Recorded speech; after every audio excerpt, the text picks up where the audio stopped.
Every time I log in, I'm confronted with the question of which character to play. But come on, how come not play the Paladin? Look at him, I can't resist. I returned to Quinos, and after a quick stop at the aqueducts to get myself some earrings and rings, I went to West Corana to kill bandits. Not just for the experience, mind you, but for some good money and, hopefully, the bandit sashes, which when I turn into the quest giver, it would give me some reputation with the Knights of Thunder. I'll take this opportunity to comment on how much stronger I feel on my Paladin than on my Ranger at similar level. It's not necessarily about the class, but the better weapon does make a difference, and with Yelp, I'm reaching the 100 strength mark. I also believe that having Bash over Kick is making a big difference. Bash hits for pretty much as my weapon hits, while the Ranger Kick wasn't as strong. And I'm pretty sure that once in a while I'm stunning the enemies in the same way that they can stun me. In the end, the real difference that I was feeling was in my own attitude toward the spellcasters. If they made me sweat on my Ranger, with the Paladin I was much more confident in taking them on. But there was one thing that was a clear advantage for the Ranger: Snare. Not having enemies running was something that I was missing. Reaching level 15 and getting light healing and low made the leveling process much more pleasant. I cannot state how much better having light healing over minor healing feels, and this discrepancy will only increase as I approach the 20s. Light healing not only is meaningful enough to justify being cast in fight, it also reduces my downtime significantly. Since I don't use much mana mid-battle, I don't even feel that I have to restore all my mana to go to the next battle. I can just stop my health and move on. And Lu helped me in breaking camps. No longer larger groups of enemies were a problem. I could just lure and pull one by one. This increased significantly the options that I had around the map. Even though now I had light blue enemies appearing among the blues, my XP hour ratio actually increased, simply because I could kill a large number of enemies before I actually had to take a long break.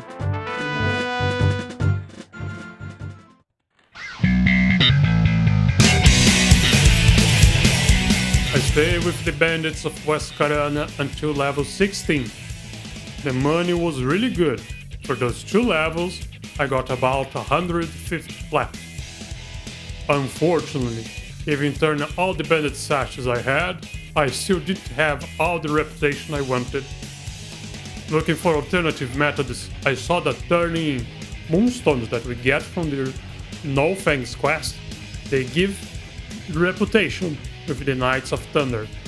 So I moved on to Black Burrow, not only to get me some fangs, but I also managed to get the Spike Collar for 3x strength and some AC, and I also got an Onyx Earring that gives me +2 in agility.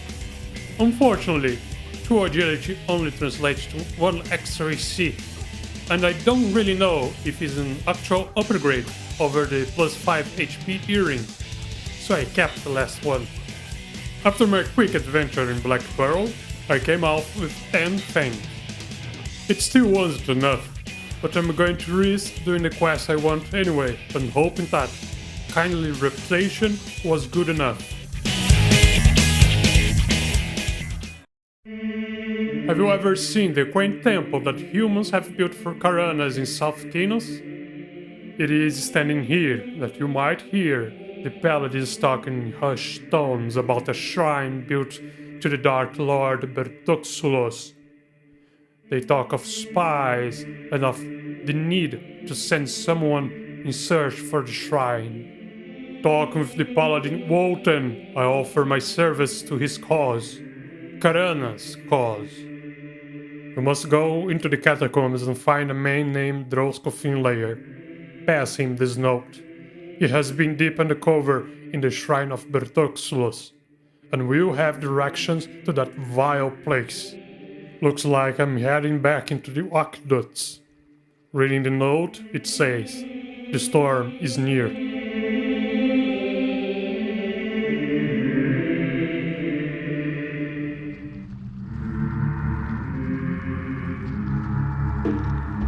I dive into the aqueducts, and I immediately attacked by skeletons. This bodes a new omen. So I memorize my word undead and press further on through the canals. At the end of my path, I find a zombie standing alone in a nest of rats. When engaging in combat, the zombie says, "Release me from this torment. Ah! You will die for entering the domain of the blood sabers. Karana, help me." I slay the undead, and in his last breath, he thanks me. Okay, this is anticlimactic. He only dropped one of the possible items.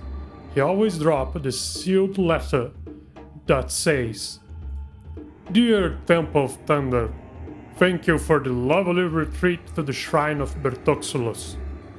I especially love the bubbling hot baths, although I think I stayed in too long because all my flesh was boiled clean off my body. Oh well, back to wandering the catacombs. Love, Drosco, Agent of Thunder. P.S. I think the shrine was not full. Now we know what destiny the Paladin had. He also has a 50% chance to drop an Order of Thunder, so I'll have to camp the spot here. Drosco shares its spawn with only one other creature, a gelatinous cube, and they respawn every 4 minutes and a half. So I choose to head deeper into the system to find their spawn position.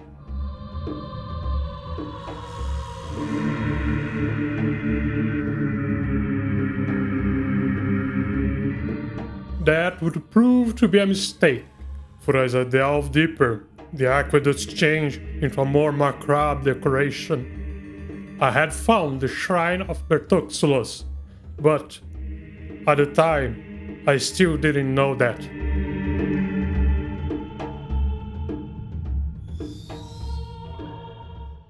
And then they found me.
I died so close to the zone line. I didn't even know that he was an enemy until they shout something about Bertoxxulous. But anyway, I head back to where I first found the zombie and made my camp there. And I got the Order of Thunder at the very next zombie. I returned to Wotan and delivered the seal note. He thanked us and gave us a note to take to the Paladin Guild in Freeport, warning them that the Blood Sabers are on them. He also asked me to return any other belongings. So I returned him the Order of Thunder, and he rewards my righteousness with the Thunder Staff, a magical two-handed staff with a damage ratio of 0.16 and a +3 wisdom. It's not better than our newbie sword, but... well, looks like I really need a better reputation before continuing with the questline. Did you know that you can search for a faction on PQDI and it will give you a list of quests that increase the reputation, and by how much? By this list, the Moonstone quests aren't very good for the reputation, only +1. The Bandit Sashes, on the other hand, is +20, so it's time to kill even more bandits. Later, I returned to turn in more sashes. Apparently, just being at Wormly reputation wasn't enough. I had to be Wormly plus 150. Now, when speaking with Runtar Hummus, he finally recognized us as trustworthy and gave us the task to help Antonius Bale to deal with the corrupt gods. The Temple of Thunder was asked by Antonius Bale to retrieve a list. He does not trust his own militia of late. He asked me to send a knight to the Jade Pine to find a man named Frenwayne Mortank. With my course set, I headed to Surefall Glade and found Frenwayne Mortank. Our contact is currently in grief because one of the bears attacked his son while he was doing a task of great importance in the caves. A task of great importance? That is our clue that his son had the Bale list with him. But I don't just want to go in and kill the bear. Speaking with the leader of the druids, she commented about how one of the bears, Mammoth, ate something and now is ill. She asked me to travel all the way to Akanon, the city of gnomes, and get the medicine that will make the bear regurgitate what he ate. So we take a flask of nitrates that she hands out, and I set forth my journey.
In Akanon, we navigate to what feels like the city's most secluded spot. The devs must really not want people to find this guy, and exchange the flask of nitrates for the regurgitonic. Before returning to Antonica, I decide to make a stop at Crushbone. I came here looking for two different items: brass earrings and shining brass shield. Now at a higher level I can explore the other further. The shield I can get from the Arc Trainer on the hill. Fortunately, he's a static spawn, so he's guaranteed to always appear there. Unfortunately, the drop rate for the shield is only 10%. The brass earrings, on the other hand, are generous 54% chance to drop, but it only drops from the Arc Taskmaster, a mob that has only one spawn location on the back of the map, sharing it with other two enemies. In this case, the Taskmaster only has 25% of chance to be up every time something spawned there. And in the other occasions, it will be a centurion or a legionnaire. I could easily camp both spots because no one else was going for it. And soon I got myself 2 brass earrings, but I had no luck with the shield. After killing so many arc trainers that I level up, I decided to move on. Back to Surefall Glade, I camped the cave system behind the waterfall until the Great Bear, Mammoth, appeared. He's a rare spawn that only appears 10% of the time. And he refused the regurgitonic. What? Did I do something wrong? I tried several times to get the same result.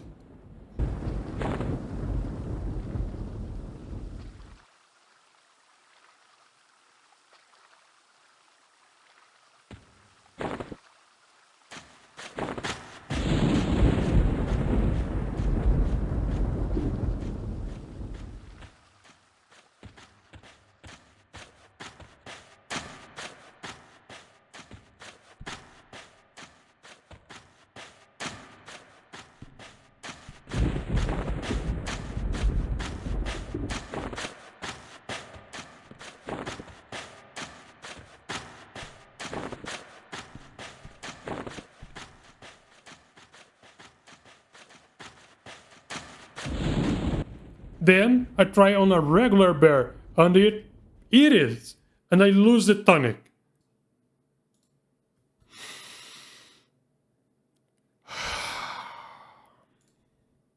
Apparently, every time you do the regurgitonic quest, there is a chance that the regurgitonic is a bad one. Why? Why? What is even the point? The nitrates are lore too. I can take more than one with me, even if I could identify. And I would still have to go back and forth multiple times. It's like...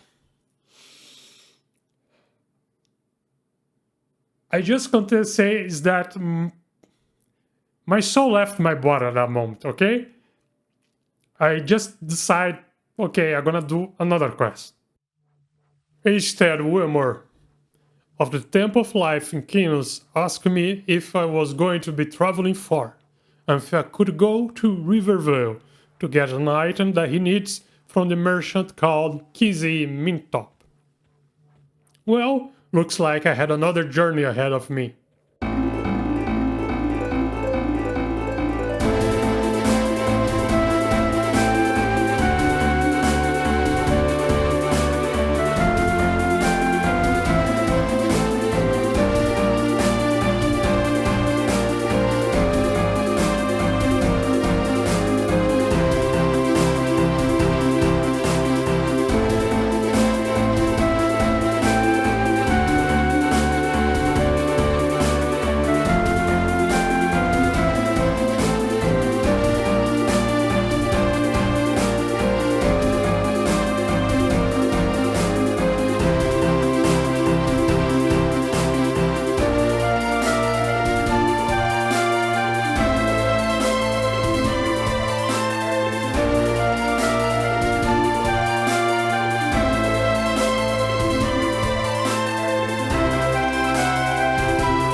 Fighting Kizzy, I discovered that the item was Honey Jam, made of 3 honeycombs from the nearby Bixis. After gathering what she needed and paying 30 golds for her service, I returned to Quinos, where I instead used the jam to create a potion and tasked me to deliver it to a sick man that lives by the nearby crop field in West Corona. I find the sick man and give him the potion, and in return, he attacks me.